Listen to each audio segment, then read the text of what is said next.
Hi there. Have you ever felt the presence of somebody else in the room, but you're the only one there?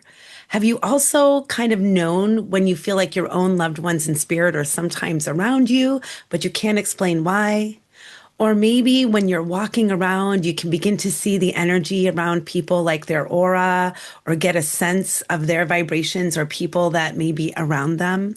You might be a medium, and I'm going to share with you 5 ways, 5 easy ways today to tell that you might be a medium.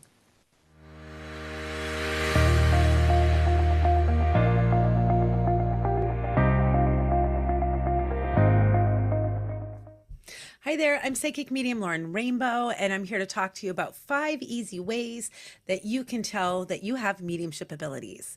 I do want to start this off though by saying I truly believe that we all have the ability to connect and feel spirit. That is not something that's unique to a few select people on the planet. That is something that we all have an ability to do.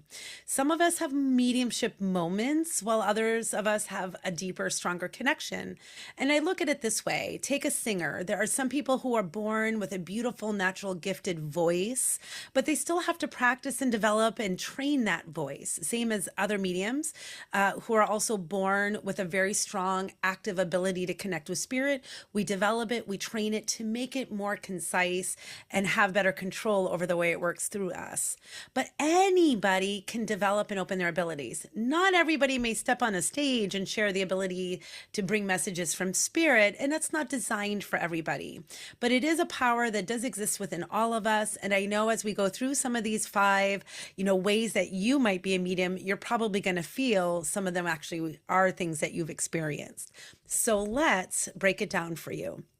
The number one way that people may know that they're connected to spirit is empathy, that you are feeling sensitive to a lot of things that are going around in your world. Now, this is something that a lot of people have a high sensitivity about, and it definitely is something that a lot of mediums, if not all mediums, actually experience. And you can learn to ground this. But first, let's talk about being sensitive to the energy. So you can be walking through the grocery store, or maybe hanging out at a concert, or just simply trying to sit in the office and feel other people's energies coming on to you. And the biggest thing that is so important here about empathy is that you have to learn that there's nothing that you can do to take on somebody else's emotions. There is nothing that can be done by you by taking on somebody else's emotions. I always tell people that work with me that I have to deal with my emotional conflicts. So even though you may feel them, it's not your journey or your responsibility to take care of my emotional conflicts. I need to work on those. That's my journey. That's my karma. So one of the things I've learned as an empath is that when I feel somebody else's emotions, I often remind myself, it's not my business if they haven't made it my business. But also, that in feeling their sensitivity, I can still send them love and grace and pray that they'll figure their way through it, but I can't do it for them. So I think that's so important for you to remember. When you feel your empathy, when you feel those feelings from other people, just know that it's not your job to carry their emotions. They have to work through it for themselves. But you can certainly send them love and remember that it's none of your business to actually know what's going on if they haven't given you permission. And that starts to change your focus. Where your mind goes, energy flows. If you're going to flow your mind into somebody else's emotional problems, then yes, you're going to feel more of them. So sometimes I have to remind myself that just when I feel it doesn't mean it's my business to do anything about it. So, number 2, random spirit encounters. These are fun, and these are things I've absolutely experienced a lot in the beginning. And of course, I do every single time I'm working with spirit to help those in need. Now, when you have a random spirit encounter, it can feel a number of ways. Here's a few. Sometimes you may feel like there's somebody in the room with you all of a sudden, but nobody else is there. And you're kind of like looking over your shoulder, who just came into the room to hang out with me? And so that's a sign that a vibrational spirit has come to hang out with you.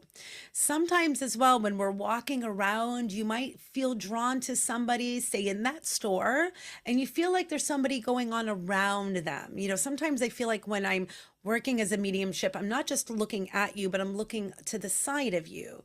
So I often feel drawn toward the energy of others that are coming in to connect with those that they love. So there can be many ways. Maybe you also feel like they're showing up through the peripheral. Maybe you're seeing shadows move on the edge and you kind of go, ooh, what was that? Who was that? So there's many different ways that spirit can connect with you. I'll share very quickly one of my first experiences with spirit. I used to live in a retired funeral home. And when I lived in this house, it really activated my mediumship abilities, kind of turned them on really, really loud. And I would remember feeling in the morning, just as I was waking up, I would feel spirit come into the room and hang out with me. And while I couldn't see them with my eyes, I absolutely could feel the vibration of somebody else's energy in that room with me. And in the beginning, it made me a little nervous, might have scared me a little bit. But as I got comfortable with the idea that spirit was coming to connect, I learned to not fear it, and I was able to work with it and develop it. And again, begin to share it with you. So sometimes we have these really powerful random moments where we literally just feel somebody's come in to hang out. And the more that you get comfortable with this, the more that you don't step into the fear of it, the easier it's going to be for you to navigate it. But yes, we are absolutely able to feel random spirit encounters. It's a big one. They like to pop in and say hello and remind you that they're doing okay. Number 3, the third way, and I've done a little video about this already, so I'll click it into this at the end if you want to dive a little deeper. But it's about visitations and dreams. This is a big way to know that you have mediumship abilities, that your mediumship energy is communicating or being activated. Some of you may have a lot of dreams, dream of loved ones who have passed over. Some of those dreams might be really soft, like they're telling you a little bit of a story, maybe giving you a little guidance in your life. Dream states are really powerful for us. We do work out a lot of our troubles in our dreams.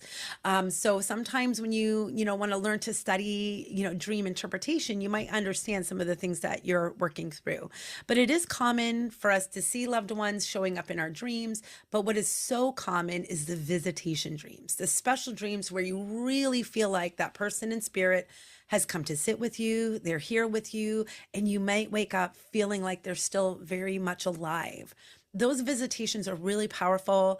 They're there to help us. They're here when we're really kind of in that in-between world, when we're most awake, when we're starting to fall asleep, starting to wake up, or in a really good dream state. Spirit can come and connect with us very easy, bring us their love, and share with us some beautiful messages. So if you get a visitation dream, make sure you write those down. You may find that going back to review them, you might have learned something that they brought to you that did mean something to you later on.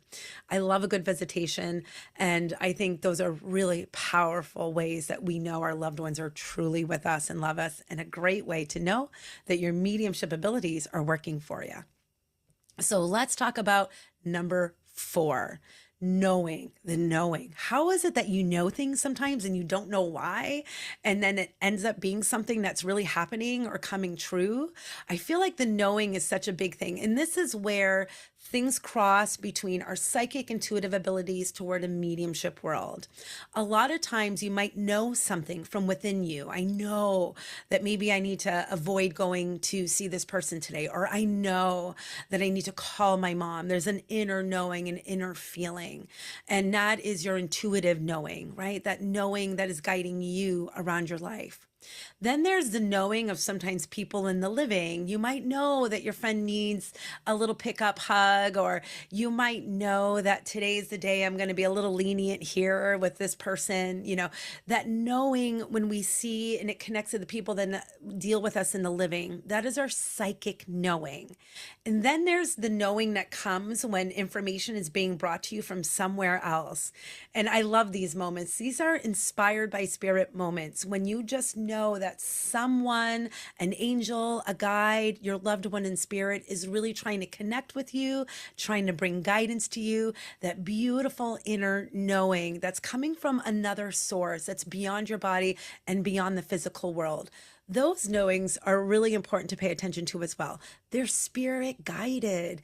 And really, again, journaling, taking notes when you see them can be really great to reference. So when you have that kind of feeling that you have received some inspired guidance, and then later you're like, aha, there's where I had that inspired guidance. And journaling can be a great way to reference those pieces so that you remember them when you need to go back to them. The fifth way you might know you're a medium, and this is an important one because this is the difference between just having, mediumship moments in your life to making it a life work. And that is the calling inside. Some of us do feel a calling to be of service to spirit, to really take this to a certain level. And that's when development also becomes important with our abilities.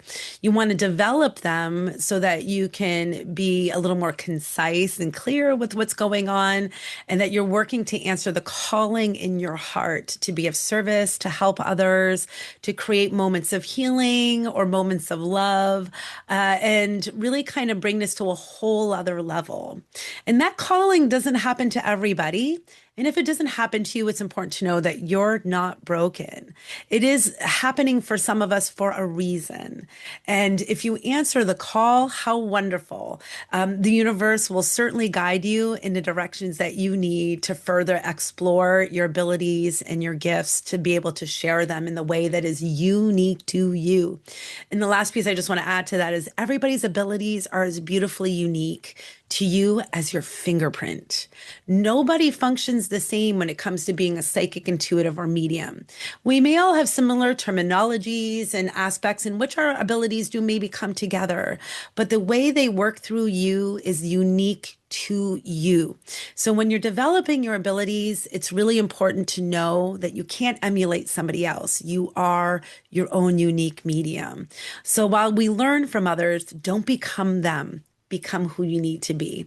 And if you don't feel called to develop this work any further, you can still do the work of development just to enhance your own way of life. If there's one thing I will say, while I was called to develop my abilities and make this my life work, I will say developing has also helped me as a human navigating the planet. So there's no wrong way to enhance and work with your mediumship abilities, your intuitive abilities, or your psychic abilities. They're all part of who you are naturally. And whether or not you're called to share them with the world, that's wonderful too.